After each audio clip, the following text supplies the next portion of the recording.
일단 총선을 앞두고 당들에서 이런저런 소리 얘기가 나오고 있는데요. 매번 그 총선 앞두고 뭐 교체니 물갈리니 이런 소리가 나오고 있습니다. 그런데 이번 내년 총선 앞두고 최근에 이제 이야기가 되기 시작하는 정당들의 무슨 뭐 쇄신이니 뭐 이런저런 논의 예전과 다른 뭐 특별한 의미를 좀 가지고 있을까요? 또 그렇게 진행될 수 있을까요? 어떻게 보세요, 정 소장? 제가 지금 볼 때 일단 민주당 쪽은 기존의 정권들 여당이 해오던 총선을 앞둔 물갈이 방식을 그대로 따라간다 봐요. 최대한으로 여건이 확보 가능한 뭐 공직자 출신이라든지 관료 또 뭐 각종 뭐 학계라든지 쭉 이렇게 해서 뽑아가지고 내려다 꽂고 또 일정하게는 나가라고 한 20-30%는 물갈이하는 그런 부분에서의 과정들이 지금 진행되고 있다고 보거든요. 특별한 무슨 뭐 방향을 새롭게 잡거나 그런 건 없네요. 제가 볼 때 아주 전통적인 한국의 그 민주당류의 정권이 집권했을 때 선거에 하던 방식을 그대로 다 하고 있다고 봅니다. 매우 정통적이라고 봐요. 근데 이제 한국당 쪽이 이제 문제가 뭔가 하면 이 카리스마 있는 야당 총재가 무너져 버린 상황에서 또 탄핵 이후에 지금 최소 3+알파로 분해된 상황에서 저 부분이 지금 한국당이 과연 총선을 갖다가 하기 위한 뭐 보수 통합을 던져놓고 있지만 보수 통합을 할 수 있을 거냐, 더 나아가서 물갈이를 할 수 있을 거냐, 또 사람 물갈이뿐만 아니라 총선을 앞두고 이 개혁안, 즉 당의 정책 개혁 부분들을 내걸 수 있을 거냐, 이런 부분으로 봤을 때 매우 지금 우려스러운 상황이 전개되고 있다고 봅니다. 네. 왜냐하면 지금 한쪽을 정리한다고 사람을 내치면 그 사람들이 지금 나가가지고 지금 앞으로 그 우리 공화당입니까? 지금 박근혜 정당으로 또 몰려가 버리면, 그러니까 이쪽을 바꾸면 저쪽으로 가게 되는데 그것이 묻지마식으로 상당한 득표를 그쪽도 할 가능성이 있죠. 박근혜 전 대통령이 이제 석방돼서 나오고, 지금도 오늘 아침에 보면 좋은 CNI에 보면 친박근혜 정당이 11.8%가 나온다고, 이 좋은 CNI 쿠키뉴스에서 나와요. 그리고 이제 한국당이 25%. 그래서 보수가 유승민계까지 포함한 한국당과 그 다음에 이 박근혜 정당을 합치면 36.8인가 그렇고, 민주당은 자체로 36.2인가 이래서 0.6 정도가 이게 많은데 그건 산술적인 부분이지 실제로 그런 부분이 반응하겠는가? 또 민주당 주변에 있는 정의당이 뭐 7점 몇 프로 나오고 바른미래당이 5점 몇 프로 나오더라고요. 그래서 이제 산술적으로 봤을 때는 그런 부분이 되지만은 여권은 대통령의 그 어떤 이 카리스마나 영향력으로 물갈이나 또 뭐 개혁안이라든지 또 범여권의 정리 이런 것들이 가능하다고 보지만, 이쪽은 지금 그런 것들이 거의 불가능한 수준으로 계속 분열이 심화될 가능성이 높고, 특히 카리스마 있는 야권 총재나 리더가 없다고 봤을 때는 매우 좀 우려스럽다 이렇게 봅니다. 예, 그러니까 지금 한국당을 중심으로 한 이쪽은 일단 세력 통합이 제대로 될 수 있을지 걱정이다. 뭐 이런 정도 얘기까지 하시네요. 네, 차 교수. 저는 뭐 이 세대 교체라는 부분은 그러니까 역사적으로 그러니까 보니까 불가피한 역사적 흐름이라고 봅니다. 이 과거 우리나라 정치사에 보면 공천 때마다 항상 한 세대가 그러니까 퇴장하는 경우가 많았지 않습니까? 예를 들면 뭐 4.19 세대, 63 세대, 뭐 긴급 조치 세대, 또 더 나아가서는 또 뭐 옛날 오세훈 시장이 불출마할 때는 60 인물들 물러나라, 뭐 그런 식으로 하면서 한 세대를 정리하는 그러한 4년마다 하는 그런 움직임들이 계속되어 왔기 때문에 이번에 지금 민주당의 임종석 전 비서실장이 불출마함으로써 86 그룹들이 집단 퇴장하는 것이 아닐까, 뭐 그런 여러 가지 이야기들이 나오는데, 저는 이제 86 그룹이 그룹으로서의 정치적 생명은 이제는 끝날 때가 됐다고 봅니다. 그렇기 때문에 임종석 실장이 쏘아올린 이 하나의 변화의 그 신호탄이 저는 상당한 큰 작용을 할 거라고 봅니다. 그렇기 때문에 이제는 뭐 과거 80년대 운동권 리더들이 전국을 뭐 주도하고 뭐 하나의 전국의 축이 되는 그러한 것은 아마 이제는 끝이 날 때가 된 것이 아닐까.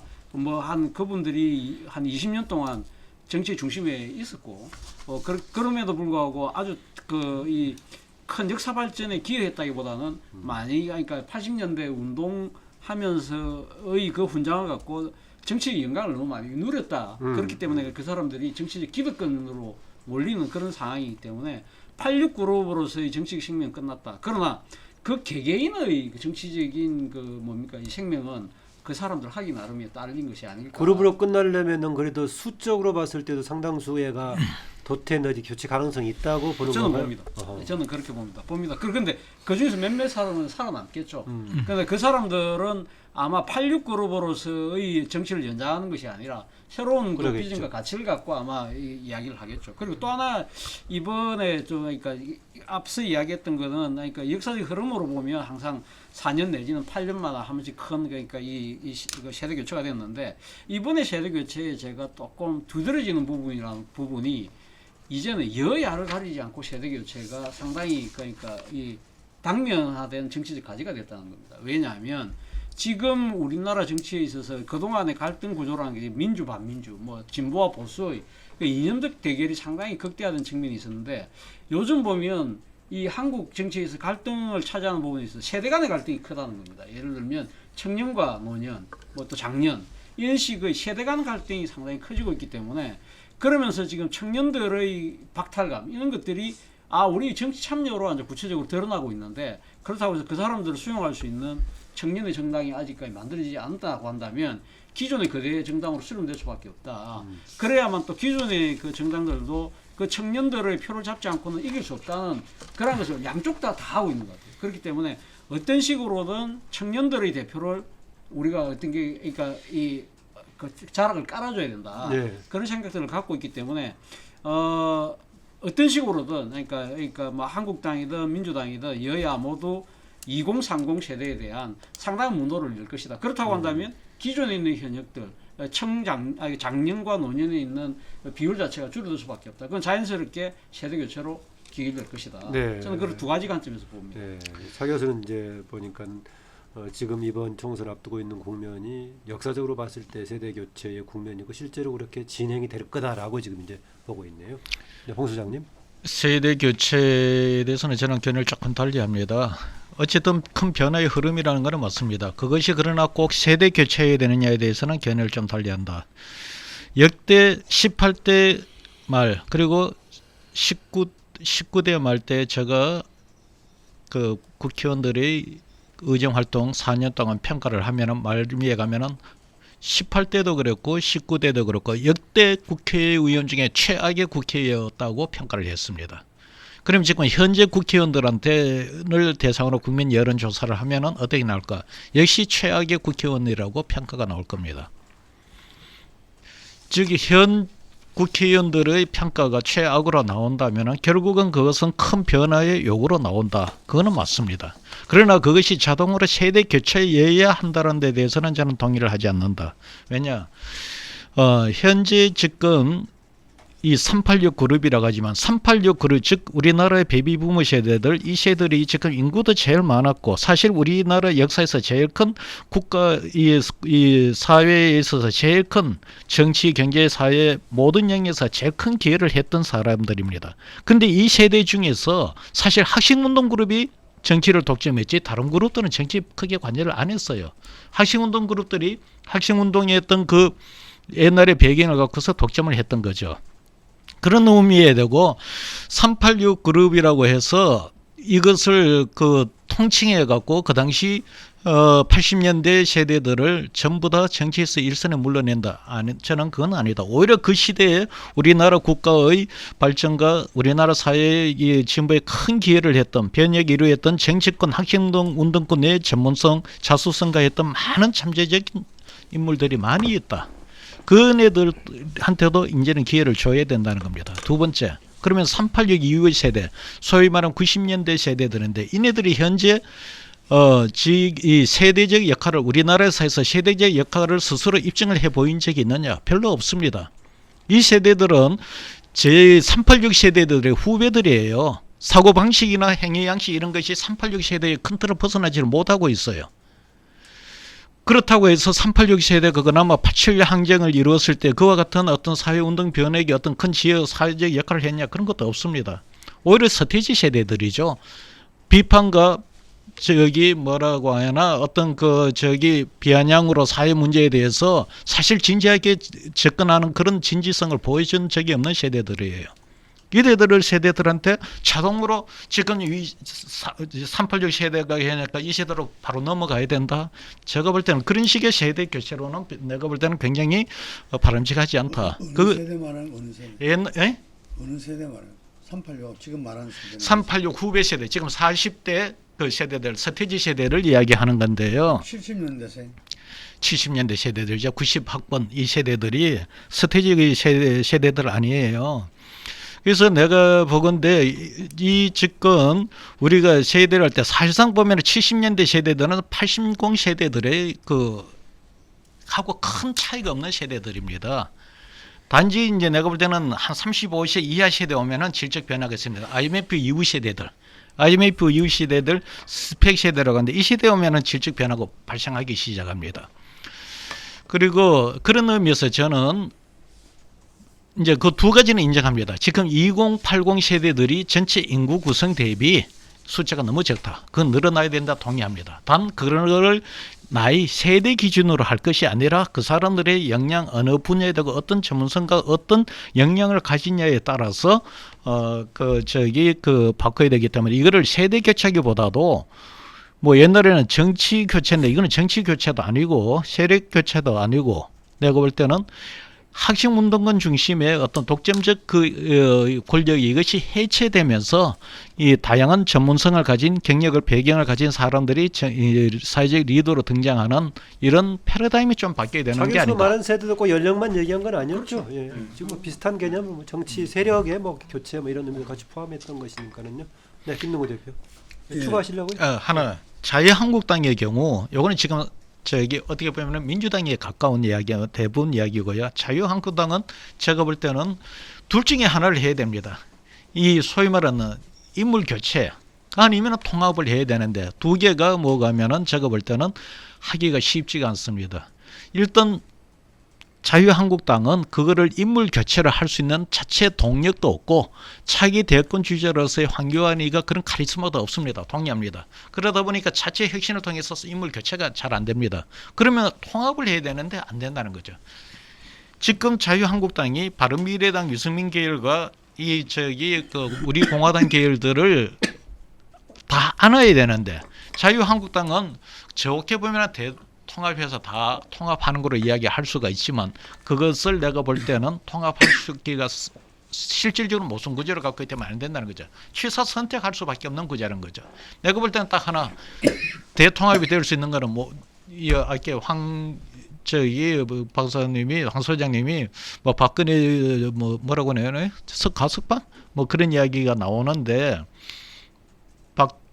박근혜 교주가 이 친박 그 라인에 두고 과거를 묻지 말고 대통합하라는 그런 교시라도 내리면은 모를까. 그렇지 않으면은 이게 통합이 될 수가 없는 부분이에요. 네. 지금 이야기가 나왔으니까 보수 통합부터 먼저 이야기를 하자면은 저는 이렇게 생각하는데 이게 지금 이 선거제 개편이 225대 75에서 240, 60에서 250대 50까지 이야기가 지금 올라가고 있는데 이게 지금 제가 어제 오늘 민주당 관계자들 보니까 거의 다 이 연동형 비례제가 예를 들면 그 제도로서 살아있다면 이것도 진전이다 이렇게 돼 있고 거기에서 일단 그 호남 의석수가 7석 마이너스에서 1석 정북에 정도로 되기 때문에 평민당, 대한신당 이 다 오케이 될 수 있는 거죠. 그리고 정의당도 지금 이제 그걸 갖다가 뭐 자기한테 그렇게 줄어들면 50석 그리고 준연동으로 한다고요? 예.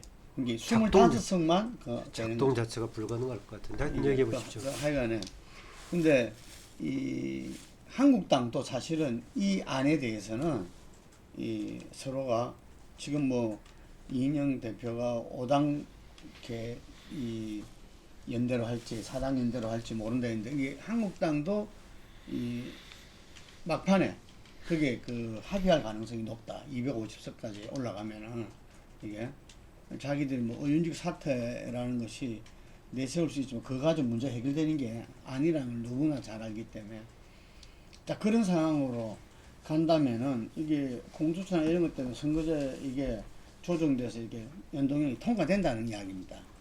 이게. 그렇다 하더라도 저는 소선거구제이기 때문에 그 보수 통합은 필연적이다 봐요. 오늘 그 리얼미터 조사에 따르면 보수 통합에 대해서 한국당 지지자들 75.5%가 지지하고 있어요. 그러니까 제가 이 한국당 의원들한테 자기 당직자나 자기 주요 지지자들의 어떤 반응이 어떠냐, 보수 통합이나 이 부분에 대해서는 그 사람들한테는 전부 100%라. 100%. 뭐냐? 뭐 예를 들면 문재인하고 싸우려면은 이게 보수 통합이 왜 대안이 있느냐 이런 이야기인 거예요. 그래서 저는 한교안 그 대표 그 지금 뭐 처음에는 나경원은 뭐 이렇게 선거까지 이렇게 이 유임 대령으로 생각했다가 이제는 교체가 명확히 확실하게 됐고, 그래서 이제 그 야당 통합에는 그 나경원 대표 역할이 없어요. 근데 그 한교안 대표가 그 주도하고 있는데, 그게 자기 위기 상황에서 놓은 어떤 이게 충분히 준비되지 않은 상태에서 이렇게 그 제기된 문제라서 거기에 대한 이 반향도 굉장히 크다, 반발도. 그래서 저는 황 대표 체제에서는 실패할 수도 있다, 보수 통합이. 그게 12월 달이죠. 이게 실패할 수도 있다. 그런데 보수 통합은 이루어질 것이다. 그거는 내년 1월이 됐든 2월이 됐든 그거는 선거를 수도권에서 선거 치르기 위해서는 보수 통합을 하지 않고서는 그 누구도 바른미래당에 있는 변혁에 있는 사람이든 자유한국당에 있는 사람이든 다 알고 있거든. 그건 정당 통합을 얘기하는 건가요 지금? 보수 통합은? 그렇죠. 이게 뭐 그게 뭐 이 1대1은 아니더라도 어쨌든 통합될 수밖에 없고, 그럴 때 그 지도부에서 항은 빠지는 거예요. 이 보수 통합된 어떤 그 부분을 갖다가 이 뭐야 어떤 선에서 나갈지 몰라도 어쨌든 그 통합이 되면 그건 바로 선대위 체계로 갈 거잖아요. 이게 그럼 그 선대위에서는 황교안도 n분의 1이 될 수 있는 거고, 이게 지금처럼 있던 황 대표 체제가 황이 모든 것을 책임지고 또 대표하는 그것으로서 이 선거는 치러지지 않을 것이다. 이게 이 생각하고, 그 다음에 그 인물 교체. 저는 보수 통합만 해가지고는 그 자기들이 이 선거에 이 답이 없다는 걸 또 너무나 잘 알고 있다 이거죠. 그래서 인물 교체라는 게 예를 들면 영남권 중진 물갈이 이런 거는 그 효과적인 측면이고, A가 되고 또 B로 바뀌더라도 되는 데가 영남권이라면, 수도권에는 그게 아니라 A에서 B로 바뀌어야만이 되는 데가 수도하다는 거죠. 이게 그래서 인물 교체 또한 자기들이 이 뭐 대선을 염두에 둔 어떤 총선 승리를 조금이라도 이렇게 의지를 갖고 하려고 한다면 하지 않으면 안 되는 부분이라는 거죠. 인물 교체도. 그 제가 볼 때는 이 보수 통합과 인물 교체는 시기의 문제지 총선 전에 이루어질 수밖에 없다. 그리고 그 인물 교체에서 뭐 시민단체의 보수 시민단체 역사가 짧기 때문에 어쩌고저쩌고 하지만, 지금 이번에 1년의 과정을 통해서 사실은 커밍아웃 한 사람들이 굉장히 많다는 거죠. 그 커밍아웃은 뭐냐면은 문재인 정부하고 맞서겠다고 이렇게 커밍아웃 한 사람들. 그전에는 전부 보수 자원이 좀 많아졌다는 얘기인 거예요? 그렇죠. 보수 자원들이 인물로 교체할 수 있는 보수 자원들이 많아졌다는 거예요. 이게. 그렇기 때문에 지금 그 부분은 아마 이 인재 영입뿐만 아니라 많은 부분에서 그 체킹이 되고 있을 거고, 그래서 저는 이 야당 폭 터진 그 문재인 정부가 그냥 그 덕만 박으려고 좀 작살난다 이거죠. 이게 이쪽도 충분히 어느 정도 국민들이 볼 때 변화하네, 바뀌고 가네 이런 것은 줄 수 있을 거다. 안 그러면 자기들은 그냥 그 자원들은 그러면은 어떤 성격을 갖는 사람들일 것 같아요? 아까는 뭐 여당의 경우에 86세대에서 전문가 중심의 변화 가능성을 얘기했는데, 새롭게 등장한 뭔가 문재인 정부는 안 되겠다 해서 새롭게 뭔가 자원으로 등장한 보수 이런 사람들은 어떤 성격의 사람들인가요? 이게 그런 사람들이 이제 대체로 보면은 예. 이 우리 사회에서 제대로 경륜을 가진 사람들이 이렇게 굉장히 많이 저는 봐왔어요. 상대적으로는 정치적으로는 덜 관심을 가졌다 그동안은. 그렇죠. 덜 관심을 가졌는데 이 어떻게 말하면 나라가 망해가고 있다는 부분에 대해서 전에는 몇몇 사람만 그런 이야기를 했는데 이제는 그 많은 사람들이 그런 이야기를 하면서 자기가 어떻게 일군 나라인데 가만히 있어서는 안 되겠다 이런 사람들이 늘어나는 거예요. 예를 들면 교수 출신이 됐던 뭐 어디 저 법조인이든 뭐 그런 사람들이 굉장히 지금 이렇게 그 확대되고 있어요. 나는 이거를 이 민주당 측에서도 잘 봐야 된다. 예. 그거를 그런 생각이 듭니다. 그리고 이제 지금 두 가지 이야기하는 거예요. 민주당. 예. 민주당 같은 경우는 저는 제가 이제 이야기했던 게 바로 어제 국민과의 대화 이게 이 다른 사람들 졸리지 않게 좀 줄여서 얘기해 주세요. 예. 엄마 누구지? 누구요? 그 뭐야? 배철수? 행사 배철수? 타겸이가 이제 어디에서 어제 그 행사에 대해서 이게 기획을 하는 입장에서 참 깝깝할 것이다 라는 이야기를 했잖아요. 그래서 어제 그 국민과의 회담 전체적으로는 제가 볼 때는 이 지금 현재 위기에 대한 극복의 이미지를 주는 데는 실패했다고 봅니다. 그거는 그 형식 자체도 굉장히 그 난해하고 그렇게 될 수밖에 없었던 거고. 그래서 저는 그걸 떠나서 이 반환점이 든 상태에서 그 문정부의 어떤 이 국정에 대한 전면적인 그 쇄신체 이것이 그 조국 이후에 그 준비해서 나왔어야 되는데 뭐 3실장의 그 기자회견을 포함해서 청와대 3실장 기자회견을 포함해서 어제 그 대통령의 그 모습에서 보면은 전혀 이 국정쇄신책에 대한 새로운 이 위기에 대한 극복책 뭐 이런 부분들에 대한 개념 자체가 없었다고 보여져요. 이게 그래서 이건 상당히 위험하다 이렇게 그 봐지고요. 그러면은 이 결국은 저는 이 총선을 치르기 위해서는 총선은 기본적으로는 그 정권 심판이 나올 수밖에 없는 거잖아요. 중간 선거의 특성상. 그랬을 때 당이 그 어떻게 할 것이냐. 당이 문정부와 같이 운명을 하면서 그걸 다 정권 심판론을 그대로 다 받을 것이냐 아니냐 이런 부분에서 저는 이 조금 변화가 예상된다는 거죠. 이게 그래서 지금 청와대 인사들 뭐 이 양정철 원장 자체가 그래 이야기를 했고 그 이미 임종석이가 자기 정기 은퇴 선언까지 했고 그래서 제가 볼 때는 그 이 당의 변화를 당이 지금 너무 무기력하게 보이지만 그래도 정치인이라는 게 다르잖아요. 그리고 보수당이 저렇게 만약에 바뀌어 나간다면은 여기서도 바뀌지 않을 수 없다. 그 보여지고 그 바뀌는 방향은 이 문정부에 대한 어떤 이 평가와 이 대안 제시 속에서 나갈 가능성이 높다고. 네, 지금 이제 뭐 선거제에다가 문정부 후반기 국정의 변화 가능성에 관한 얘기까지 좀 길어졌어요. 한 10분 넘게 했는데 우리 한 3, 4분씩 줄여서 얘기하기로 하고요.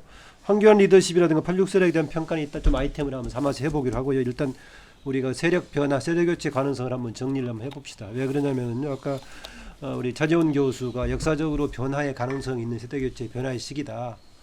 여당으로 보자면 여당이든 야당이든 간에 96년 15대 총선 그때 입문했던 세력이 DJ Y 세력이 쭉 왔다가 그 다음에 현 여권은 이른바 이제 노무현 정부 시기에 그때 86 세력이 집중적으로 포진했다가 이번에 변화 이제 가능성이 있다라고 보는 거고 지금 야권 역시 그때 YS 쪽 있다가 나중에 유해창 MB 쪽이 결합해 있다가 지금은 이제 박근혜계까지 와 있는데 이후에 새로운 변화 세력이 간다면은 새로운 세력이 어떤 세력이 갈 것인가 세력을 어떻게 또 규정해 볼 수 있을까요? 아까 저기 우리 그 홍 소장님은 전문가 그룹에 이제 새로운 세력으로 가세 가능성을 얘기하던데 어떠세요? 전문가와 자수성가. 자수성가형. 저는 한국에 전문가나 자수성가한 사람이 정치에 너무 많이 들어와 있는 거 아닌가. 그래서 저는 이제는 그런 세대들보다는 제 개인적으로 봐서는 시대의 변화를 갖다가 이해하는 세대가 좀 필요하다 이렇게 생각이 들어요. 이게 세대의 문제일 수도 있고 또 한 번은 이 세상의 경제 사회적 조건의 변화라는 부분인데요. 솔직히 말하면 한 20년 전하고 지금하고 비교해 보면 그때는 성장이 지속될 거라고 다 기대했고 양극화가 이만큼 심화될지도 몰랐고 뭐 부동산이 이렇게 심각할 거라고는 생각도 안 했고 또 출산율이 이렇게 제로로 가고 고령화가 심해질 거라 생각을 안 하는 세대였는데 한 20년 만에 한국 사회가 완전히 그냥 이제 제로 성장 그리고 이제 디플레이션 우려 이런 식으로 급격하게 경제적인 조건이 바뀌고 이거는 사회적 조건을 또 변화시키고 있다고. 그러면 이거는 사람들의 평생의 라이프 사이클까지 다 바꾸는 문제라고 저는 그래 봅니다. 예. 근데 지금 과연 여의도에 있는 정치인 중에서 이게 한국만의 변화가 아니라 전 세계의 기술 문명의 발달에 따른 일종의 그 사람의 생활 양식의 변화 또 뭐 이 기경제라고 하는 뭐 또 이 뭐입니까 프리카레라 그러나 그래가지고 그 임시직 노동자들의 증가 이런 부분들이 이제 급격화되면서 결국은 이것이 사람의 기술의 발전이 사람을 행복할 거라 봤는데 지금 대부분 미국에서도 나오는 이야기가 그러지 않다. 어플 경제니 이런 게 대부분 열악한 상황의 노동자들의 지위를 더 악화시키고 가고 부의 이 격차가 기술을 가진 사람과 자본을 가진 사람과 그러지 못한 사람 사이를 아주 엄청나게 벌리고 있다. 가면 갈수록 더 심해질 거다. 그래서 미국에서도 지금 일종의 이 포퓰리즘의 영향으로 미국의 워런이나 샌더스 이쪽에는 또 트럼프 같은 사람이 득세하고 유럽도 지금 이 포퓰리즘이 각 나라마다 득세하고 있다. 극우나 극자가요. 자 이렇게 본다면 과연 한국에는 정치가 이런 거를 이해를 할 수 있을 거냐. 지금 이제 나오는 부분에서 세대 교체가 성공한 사람 이런 사람들만을 다루는데 지금 프랑스에서 물론 성공한 사람이기는 하지만 마크롱이 나와갖고 다 휩쓸어 버리지 않습니까? 미국에도 지금 보면 정치판이 굉장히 여야의 그 공화민주당의 기득권이 무너지는 거고 지금 미국에서 성공한 사람의 대명사가 뭐 블룸버그잖아요. 블룸버그가 대선 나온다는데 제가 볼 때 잽도 안 될 거라고 봐요. 저 사람 좀 있으면 들어갈 도망치러 들어갈 거라고 봐요. 경쟁력이 없을 거다. 네, 그건 왜 그런가 하면 성공한 사람에 대해서 이제는 그걸 인정해주고 뭐 수긍하는 이런 시대가 아니라는 거죠. 그래서 이제 한국의 이번에 정치 변화가 의미가 있으려면 저는 세계적인 그 경제적 조건의 변화 이게 이제 지속된다. 그리고 그 사회의 삶의 이 모양을 전부 해체한다. 그러면 사회적 조건도 바꾼다. 근데 정치가 이런 부분의 변화를 따라가서 합의를 새롭게 만들어내야 되는데 이 경제 현상이 바꾸는 사회 변화와 정치가 따라가는 이게 너무 늦은 거예요. 그러니까 정치가 항상 타다 논쟁도 결국 그런 거라고 비본질적하고 싸우는 거라고 해요. 그러니까 결국은 이런 부분을 못 따라가기 때문에 정치에 대한 광범위한 혐오가 한국도 제가 봤을 때 한 5년 안에 유럽이나 미국처럼 뒤덮을 거라고 보고 이제 여기에 휩쓸리면 기존의 여야 구도가 통째로 날아가 버릴 수도 있는 조건이 된다고 봅니다. 그렇기 때문에 지금의 무슨 성공한 사람 아까 뭐 선배님 이야기한 두 분이 이야기한 이런 사람이 정치권에 들어오는 것보다는 제가 봤을 때는 시대의 변화를 이해하는 그런 사람들이 정치권에 좀 들어와야 된다. 저는 그렇게 보고 있습니다. 그런데 그러니까 강수장 그런 사람이 와야 되는데 이번에 그런 상황이지만은 이번 총선이 그런 것에 좀 부응하기는 어려울 것 같다. 여야가 전혀 그런 고민조차도 부응하기는 안 할 어려울 거라고 것이다. 봐요. 그래서 오히려 이제 파괴적으로 언젠가 닥칠 거다 이렇게 보고 있네요. 어떻습니까? 저도 큰 줄기에서는 황 소장 생각하고 상당히 일치를 하는데요. 그러니까 지금 이 모든 그러니까 지금 패러다임 우리가 지금 정치를 보는 경제를 보는 패러다임 자체가 완전히 다 바뀌고 있지 않습니까? 바뀌고 있는 상황인데 유일하게 안 바뀌는 부분들은 그러니까 정치라는 부분인데 그런 부분들에 대해서 상당한 이 변화의 목소리가 지금 그러니까 분출되고 있는 게 바로 세대 교체라는 걸로 지금 나타나고 있고 그 중에서 특히 아까 제가 이야기했던 2030, 더 나아가서 40까지의 그러한 그러니까 이 청년층들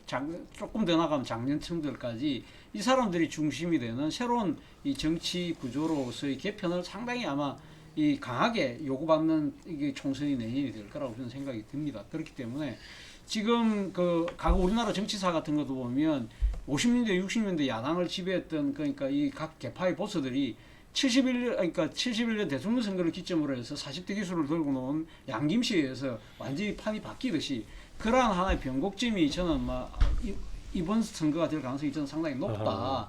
아마 뭐 물론 이 지금 이러한 것을 그러니까 당시 71년도에는 양김씨가 본인들이 40대 기술을 치고 나왔지만 지금 당장 기존에 그러니까 문제는 이러한 변화를 누가 주도할 것이냐가 내년 총선의 승패를 좌지우지할 가능성이 높다. 그렇다고 한다면 각 당의 지도부가 이 부분에 대해서 열린 마음을 갖고 차세대를 키운다는 생각으로 그러니까 인력 수급을 해야 되는데 이게 대해서 상당히 좀 소극적인 정당은 저는 결국 도태될 수밖에 없을 것이다. 그러면 그 사람 단순하게 20대, 30대, 40대 나이가 중요하냐? 저는 나이라는 측면도 중요한 거지만 어떠한 그 혁신적인 사고를 갖고 그동안 어떤 모습으로 살아왔는가 그런 사람들을 제대로 발굴해내고 그 사람들을 중요한 거점에다 박아놓을 수 있는 그런 정치력과 제도를 갖춘 정당이 이길 수밖에 없다. 그렇다고 한다면 아마 이 지금 민주당 같은 경우는 그런 측면에서 보면 상당히 좀 한 걸음 자한국당보다는 좀 더 앞서 나가 있는 것 같아요. 예를 들면 지금 임종석이 지금 불출마 선언을 하면서 지금 소위 말해서 친문 청와대 출신들의 대그릇이 상당히 제동이 걸리는 것 같고 그리고 또 이 어떻게 보면 20년, 30년, 20년 전에 이 새로운 변화를 불러일으키고 해서 수혈시켰던 86 그룹들이 이번에 집단 퇴장할 수밖에 없는 그런 상황이라고 한다면 그런 여건 자체는 오히려 민주당이 상당히 잘 만들고 있는 것이 아닐까. 그런 측면에서 반대적으로 보면 한국당 입장에서는 상당히 좀 깝깝한 상황인데 그나마 그럼에도 희망의 쌍을 보여준 것은 저는 김시현이 과감하게 불출마 선언한 것이 아닐까라는 생각이 든다는 거죠. 제가 봤을 때는 김시현이라는 사람은 가만히 있어도 어차피 다음 선거에서 되거든요. 되고 아마 모르긴 몰라도 뭐 강력단체장이나 아마 상당히 당의 중진으로 커나갈 수 있는 상황인데 모든 걸 자기가 버리는 모습을 취함으로써 일단 물꼬를 태워준 건 맞는데 여기에 대해서 지금 한국당의 지도부가 보여주고 있는 모습 자체가 너무 태행적이라는 거예요. 지금 당장 그러니까 지금 다 그 당 대표를 비롯해서 다 물러나고 새로 판을 깔자고 하는데 뭐라고 이야기하면 강교안은 내가 총선 치고 나서 그때 결과 보고 하자는 거 아닙니까? 그러면 벌써 지금 몇 달이 넘는 겁니까? 저쪽은 지금 변화의 조짐을 막 보여주고 있는데 물론 그 변화라는 것들이 그러니까 지금 당의 지도부와 그러니까 당권을 잡는 그런 모습은 아니지만 제 생각에는 그러한 식의 새로운 물이 들어오면 저는 아마 다음 그 지금 차기 대권 선거에서는 차기 대선에서는 기존의 지금 선두주자들이 다 휩쓸려 나가는 새로운 물결들이 아마 앞장서서 나올 가능성이 있다. 예를 들면 뭐 마크롱이라든지 트루토라든지 뭐 지금 미국의 지금 미국의 민주당 같은 경우도 지금 뜨고 있는 친구가 37살이 부티지지예요. 그 친구가 인디애나주 사우스밴드 시장 경력밖에 없습니다. 그렇지만 그게가 군대에 열심히 군대 갔다 와서 참전하고 이런 모습들에 대해서 미국 시민들, 미국의 젊은이들이 열광을 하고 있다는 거죠. 부티지지는 또 상당히 아까 우리 장 소장이 이야기했던 미국의 정치 중에서 상당히 문제라고 하는 파퓰리즘적이 아니라 양쪽을 수용하는 중도 입장을 갖고 있다는 겁니다. 그러한 식의 아마 자원들이 그 중에 섞여서 들어온다고 한다면 그 사람들이 다음 대선을 주도할 수도 있다. 예. 그런 상황에서 본다고 한다면 한국당 입장에서는 정말 상당히 깝깝한 상황이라는 거죠. 주로 현재 이제 그게 이제 민주당은 어느 정도 이제 그 관련된 움직임의 여지가 있지만 이제 저는 그런 한국당은 봅니다. 86세대가 이제 교체할 시기가 왔다. 그리고 또 한편으로는 그 이철희 의원이라든지 뭐 다 비워야 된다. 이렇게 이야기하는데 저는 그 부분에 별 동의를 안 해요. 그 86세대의 어떤 그 정치적인 성과 부분은 그 엄중하게 나는 평가되어야 되고 그 평가 속에서 예를 들면은 이 나름대로 역할이 있는 사람들은 또 하고 없는 사람들은 물러나고 해야 되는 거지 어떤 세대의 어떤 이 86세대라는 이유만으로서 자리를 비워야 되는 거는 아니라 보고 또 하나는 그랬을 때 자리를 비우면 다음 세대가 이제 그걸 올라간다는 이야기인데 그 세대도 자기들만의 어떤 치열한 그 투쟁 속에서 이 어떤 그런 위치와 자리를 도전해야 된다 이렇게 보거든요. 이게 그런데 이제 그게 아까 말씀하셨지만 지금 우리 70년대생 지금 40대라고 통칭한다면은 이 40대가 어떤 86세대의 어떤 후배로서 이렇게 성장해온 거 아닙니까? 그런데 그 세대들도 상당히 제가 볼 때는 이제 우리 정치와 또 가재라든지 이런 부분들에 대한 이 권력을 갖다가 지금 키우고 있다 이런 생각이 들어요. 그래서 거기서 서로 맞짱 승부를 해야 된다 이렇게 봅니다. 그래서 어느 세대가 비워주고 뭐 옛날에 DJ 수요일처럼 그래 될 수 있는 상황은 아니다. 저 하나만 이야기해. 86세대의 지금 현상을 하나 설명을 하면 이런 겁니다. 사실 86세대 보고 지금 물러나라 그러면 좀 억울해요. 왜냐하면 50대들이거든요. 우리나라 정치 역사상 놓고 보면 50대는 정치 인생에 있어서 최전성기입니다. 근데 이 세대들이 지금 퇴진 압박을 받기 시작했다는 겁니다. 그것은 이제 뭐 남 탓할 수가 없는 거예요. 사실 좀 일찍이 정치계에 옛날에 학생운동 차원에다가 돌아서 재선, 3선, 4선까지 경력을 쌓을 동안에 뚜렷한 국민들한테 인상을 못 보여줬다는 거고, 그것이 뭐로 나타나나 하면은 그 세대 학생운동권 출신 중에서 자기 그룹 내에서는 뭐 짱을 이야기할 수 있을지 몰라도 국민들이 인정하는 정치적 리더가 거의 성장을 못했어요. 이것이 어떻게 보면은 86세대들이 퇴진을 지금 그 압박을 받고 있는 그 이유가 이런 부분으로 나타나는 거예요. 예. 86세대 관련된 황소자하고 좀 차재원 교수 좀 얘기를 들어봐야 할 것 같습니다. 아까 이제 차재원 교수 어쨌든 간에 86세대가 개별적인 정치적인 역량에 따라서는 충분히 앞으로 활동할 사람들이 있겠지만은 세력으로서는 이제 좀 뭔가 교체가 되는 거 아니냐 그렇습니다. 그런데 과연 그동안에 어떻게 활동해 왔었나라고 보니까 두 개의 정권 시대의 핵심 세력으로서는 계속 있었던 것이다 라는 겁니다. 그러니까는 핵심 세력이 있었다면 청와대에 있었거나 아니면은 정당에 있었거나, 이번에 더 86세대 문제가 제기되는 것이 여당의 역할에 대한 항상 비판적인 진단이 같이 덧붙여지면서 이번에 당의 중심에 있던 86세도 비판해 받지 않는가. 그런데 그동안의 정치적인 역할로 봤을 때는 어떻게 평가하세요?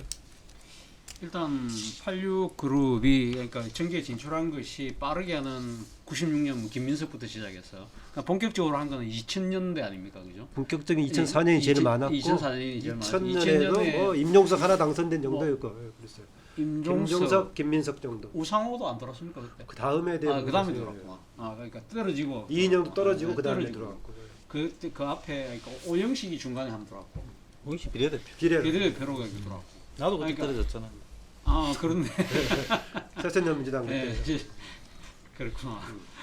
그러니까 하여튼 그러니까 2004년 그러니까 이 지금 그러니까 참여 정부가 시작될 때 그래 돌아가지고 참여 정부 때 하여튼 뭐 상당히 중역을 이뤘지 않습니까? 그러다가 열린우리당이 패족이 되면서 상당히 조금 역사적으로 퇴조를 했다가 그리고 2012년도에 다시 이 통합민주당 만들어지면서 네. 다시 주요 세력으로 다시 부각을 해서 결국은 2007년 그러니까 정권 교체까지 상당히 그러니까 2000년 이후의 한국 정치 20년 동안에 상당한 영욕을 같이 했던 세대는 분명히 맞는 것 같고요. 그리고 또 하나는 이 상당히 그동안 그걸 통해서 상당히 나름대로는 정당의 어떻게 보면 뭐 민주화랄까요? 뭐 이런 부분들에 있어서는 뭐 또 역할을 한 것도 사실이고, 그리고 또 하나는 한국 정치에 있어서 물론 뭐 DJ가 그걸 열긴 했습니다만은 남북 문제에 대해서 남북 문제의 그러니까라는 이 한반도 평화라는 가치를 정치의 중요한 이슈로 갖고 온 그런 측면도 분명히 저는 뭐 큰 공이 아닐까 하는 생각이 듭니다. 그럼에도 불구하고 그 20년이라는 주어진 기간 동안 86세대를 대표하는 저 사람들이 정치적인 그러니까 학생운동 때 독재 타도 그러니까 직선제 개헌이라는 그러한 가치를 넘어서는 그들만의 아주 그러니까 그 시대적 비전이나 가치가 없었다. 그러다 보니까 항상 어떻게 보면 그러니까 반칙과 특권 없는 사회는 노무현 대통령이 주장했던 것이고, 그리고 또 뭐 문재인 대통령이 지금 그러니까 그것도 여는 것도 따지고 보면 그거는 어떻게 보면 이 최순실 국정농단 사건이라는 이 일종의 그러니까 집권 세력의 자책골에 의해서 된 것이 86그룹들의 노력에 의해서 된 건 아니지 않습니까? 그런 측면에서 보면 86그룹은 그동안 어떻게 보면 권력의 중심에 있는 것처럼 보이지만 코아를 잊지 못하고 그러니까 그가 시대를 주도하지 못했다. 네. 일종의 그러니까 지금 뭐랄까요, 보완제 뭐 정도 뭐 그런 일종의 참모 역할, 스템 역할에 붙인 것이 아닌가. 예. 뭐 거기에 보면은 그런 것이 역사적 한계인 것 같아요. 야당일 때는 상당히 존재감이 있는데 여당이 되면 오히려 아이러니컬하게도 위기를 맞는 거예요.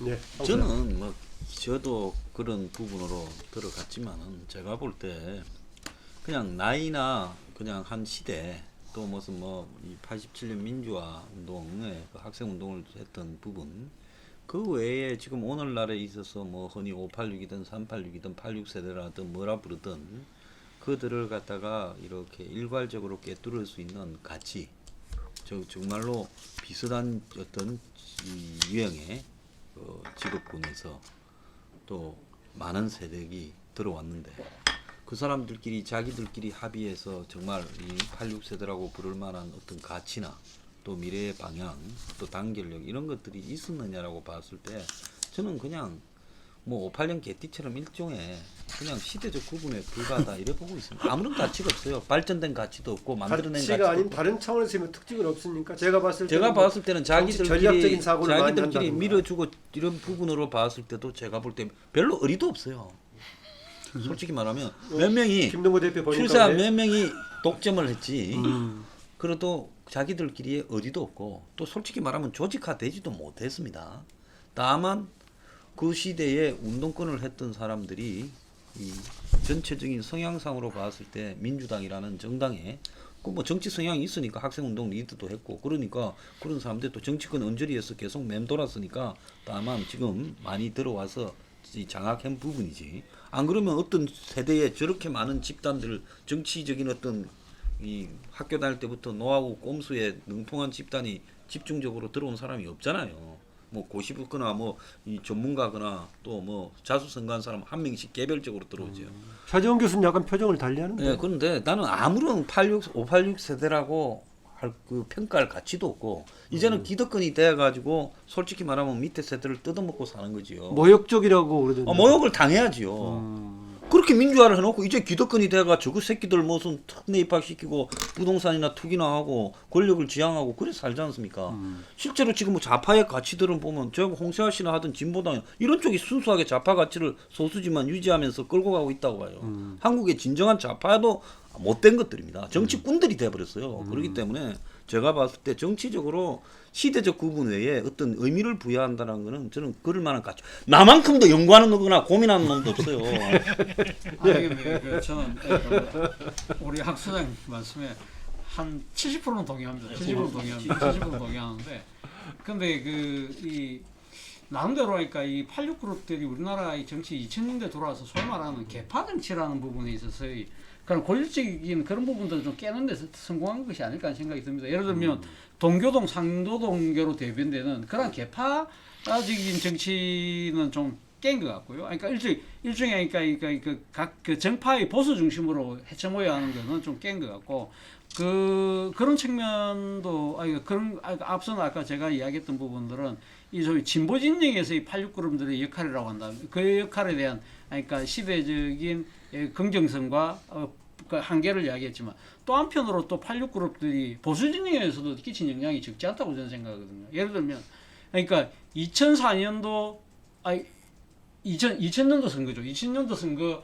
이해창 대표가 그러니까 소위 말해서 그때 이 허주를 비롯해서 아주 혁신적인 공천을 하지 않습니까? 그러니까 김윤환 비롯 다 날리고 민주계 다 날리고 그때 그 윤여준 장관이 중심으로 해서 했대. 그때 소위 말해서 이 86 그룹들이 꽤 들어가지 않습니까? 근데 뭐 그 86보다 약간 선배군데. 약간 선배이긴 하지만 83인가 84가 뭐 그리고 심재철, 김부겸 당시 그런 그룹 아니, 얘기하는 거죠. 아니야. 원희룡도 그때 20년 들어간 거 아닙니까? 아니 84 그룹이 오세훈도 그때 들어. 오션도 들어가고 네. 오션 오션, 원희룡 원희룡. 그러면서 그 그룹들이 이거 소위 말해 그러니까 이 소당 개혁파를 형성을 하면서 그 사람들이 2008년도 그러니까 그 이명박 정부가 만들어질 때까지 야당을 한 10년을 하면서 상당히 그때 그 강한 야성과 나름대로 보수의 정체성을 상당히 확립하는데 기획했던 그 분명한 측면이 있는 거거든요. 그런데 예. 그 사람들이 2008년도 집권하고 난 뒤에 소위 말해서 친박들한테 완전히 포위되고 고립됨으로써 완전히 지금 정치적 생명이 다하는 것처럼 보이긴 하지만 그러나 이 10년을 잃어버린 정권을 찾아오는 데 있어서는 저는 그때 보수 진영이 가담했던 86 그룹들의 역할 그거는 뭐 긍정적으로 인정할 부분은 인정해야 된다. 예. 그런데 그 사람들이 그 이후에 자신들만의 그 가치와 비전을 세워서 국민들로부터 각인을 못 받아서 그냥 자연스럽게 퇴장하게 된 측면이 분명히 있지만 근데 보수 진영에 있어서도 86그룹들의 역할은 인정할 부분이 있다. 네. 저는 그러니까 2000년대에 있어서 86그룹들의 그러니까 정치적인 역할에서도 상당 부분 긍정해야 된다. 그러나 그것이 우리가 대통령 중심제에서 말하는 대권이라는 측면에서 봐서 정권을 잡아내고 그러니까 정권을 잡아낸다는 이야기는 시대적 가치 이런 걸 만들어낸다는 측면에서는 그러지 못했다. 네. 그것이 그들의 한계였다. 그렇다고 한다면 이제는 역할이 끝났다면 그 그룹으로서의 정치는 이제는 문 닫을 때가 됐다. 네. 그 관련해서 지금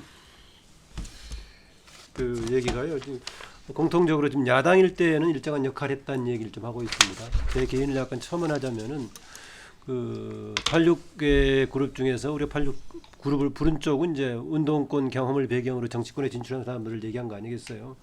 그러는데 그게 민주화 운동을 자산으로 했는데 담당한 그 세력들이 담당할 시기는 민주화 이후의 민주주의를 담당하는 시기에다가 최근에는 4차 산업의 시기까지 왔다.